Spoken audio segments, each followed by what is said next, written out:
எத்தனை மாநாடு போட்டாலும் ஐயா எடப்பாடிக்கு பின்னாடி தானே போய் நிற்கணும். நானே முருக பக்தன், என் பேரே பழனிசாமின்னு. இந்த முருகனை கும்பிட்டு அந்த பழனிசாமிக்கு பின்னாடி தான் போய் நிற்கணும்.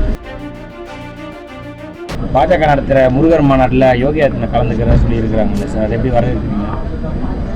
இது நான் அவங்க வரவேற்பாங்க, அவங்களுக்கு விருந்தினர். நமக்கு அதில் உடன்பாடு இல்லையா தம்பி. முதல்ல இந்துக்கும் முருகனுக்கு என்ன தம்பி சம்பந்தம் இருக்குது தம்பி? யாராவது சொல்லுங்க தம்பி, முருகன் இந்துவா தம்பி? நான் கேட்கறதுக்கு பதில் சொல்லுங்க. முருகன் இந்துவா? தங்கச்சி முருகன் இந்துவா? சிவன் இந்துவா தம்பி? தம்பி தம்பி ஒன்றுன்றது நீ தான் கேள்வி கேட்ட. சிவன் முருகன் இந்துவா? எப்ப இந்து சொல்லு. தமிழ் கடவுள் முருகர். நீ ஒரு முடிவுப்பா. தமிழ் கட்டது தம்பி.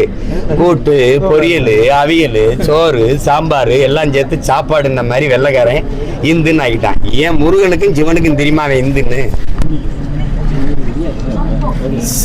சைவ கடவுள் அவன். அதுல நாங்க வீர சைவர்கள்.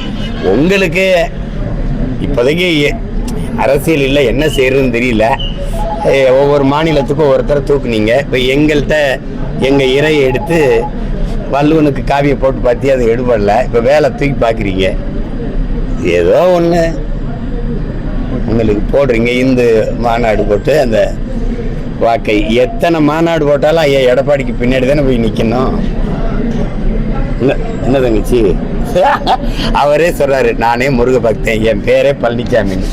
இந்த முருகனை கும்பிட்டு அந்த பழனிசாமிக்கு பின்னாடி தான் போய் நிற்கணும். சரிதானே? செய்திகளை உடனுக்குடன் தெரிந்து கொள்ள உடனே சப்ஸ்கிரைப் பண்ணுங்க.